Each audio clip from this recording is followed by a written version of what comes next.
दोस्तों good evening. अच्छा भाई, आज मार्केट में दोस्तों तेजी भी हुई है और एम पैटर्न बनाने के बाद एक मंदी भी देखने को मिली है। सबसे बड़ी बात क्या है, कुछ बड़ा होने वाला, क्यों होने वाला है डिस्कस करेंगे। निफ्टी बैंक निफ्टी स्टॉक्स की एनालिसिस करने का प्रयास करेंगे। स्वागत है आपका आपके अपने चैनल टीके मनी में। मेरा नाम है त्रिभुवन। चलिए चर्चा की शुरुआत करते हैं। सबसे पहले सबसे इंपॉर्टेंट मार्केट यानी निफ्टी दोस्तों, इंडिया विक्स वोलेटिलिटी इंडेक्स कहां पर है, लगभग 12 के आसपास है, तो चलो वो तो ठीक है।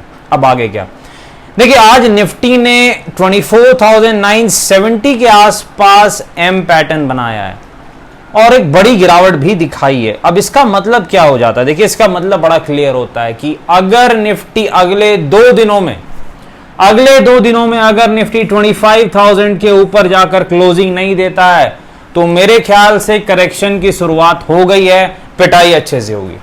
याद रखिएगा इस बात को, अगर अगले दो दिन में निफ्टी 25,000 के ऊपर क्लोज नहीं देता है तो फिर करेक्शन की शुरुआत हो गई है, पिटाई हो सकती है, बच के रहना है। रीजन है कैंडल, जो ब्रेकआउट फेलियर के चांसेस दिख रहे हैं, याद रखना है 24,800 के आसपास ब्रेकआउट था और उसके फेल होने के चांसेस दिख रहे हैं। तो अगर इसके ऊपर नहीं टिका दो दिन में तो गेम ओवर है भाई, बुल्स का खत्म, टाटा बाय बाय, याद रखना है।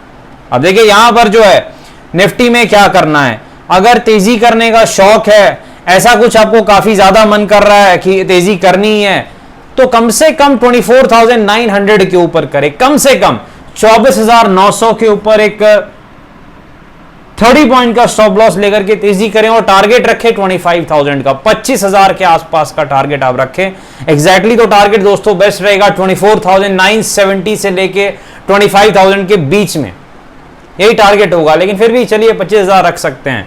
लेकिन मंदी का सिनेरियो बड़ा इंटरेस्टिंग है, अगर आप सही साबित हुए मोटा पैसा शायद बन जाए, याद रखना है। मार्केट में कुछ श्योर नहीं होता है, लेकिन जिस चीज की प्रोबेबिलिटी ज्यादा हो वो करने में मजा आता है और पैसा बनता है। अगर 24,830 के ऊपर निफ्टी नीचे अगर निफ्टी गया और टिक गया तो मेरे ख्याल से पिटाई गहरा सकती है और फिर ये जो बड़ा कैंडल बना है इसको पूरी तरीके से खा सकती है। और पहला सपोर्ट रहेगा 24,600 के आसपास और नेक्स्ट सपोर्ट रहेगा 24,500 के आसपास। लेकिन इतना याद रखना है, अगर ये ब्रेकआउट फेल हुआ तो इसके नीचे जाएगा अंत में निफ्टी, यानी 24,000 जाएगा, ये चीज याद रखना। अगर ब्रेकआउट फेल हो गया और निफ्टी 25,000 के ऊपर नहीं टिका अगले दो दिन में तो ये चीज जरूर ध्यान में रखना दोस्तों। पहला क्या है, 24,830 के नीचे हम पिटाई करेंगे, 30 पॉइंट का स्टॉप लॉस हम लेंगे और पहला टारगेट 24,600, नेक्स्ट टारगेट 24,500।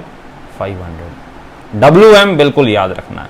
चलते हैं निफ्टी बैंक के पास। निफ्टी बैंक का तो आपको पता ही है भाई, ये तो बस तैयारी कर रहा है कभी भी पिटने की, लूटने की, बड़ी गिरावट दिखाने के लिए हमेशा तैयार रहता है। और अगर 51,300 के नीचे गया पिटाई हो सकती है और ये 50,400 तक भी जा सकता है, एक दो दिनों में कोई बड़ी बात नहीं रहेगी, बशर्ते ये 51,300 के नीचे जाए।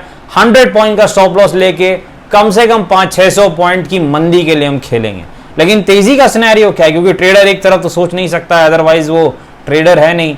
तो तेजी अगर आपको करनी है, शौक है तेजी का, काफी ऊपर लेवल है तेजी के, क्या करें, मुश्किल है, छोड़ देते हैं। WRM पैटर्न स्ट्रेटजी यहां भी काम करेगी। रेजिस्टेंस है 51,900 के आसपास। चलते हैं स्टॉक्स में, सबसे पहले VBL के पास चलते हैं, वरुण बेवरेज लिमिटेड के पास। देखिए यहां पर इसका सपोर्ट है पहला 1500 के आसपास, बहुत तेज चला है, अब थोड़ी गिरावट दिखा रहा है।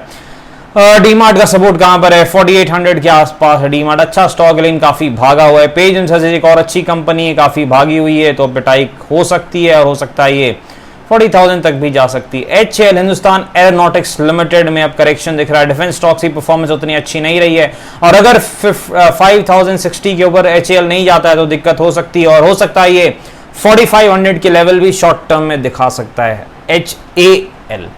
डिस्क्लेमर आपको पता है दोस्तों, वीडियो एजुकेशनल पर्पस के फाइनेंशियल एडवाइजर से बातचीत करके फैले बाजार में काफी जोखिम है, थोड़ा ध्यान से काम करें। धन्यवाद।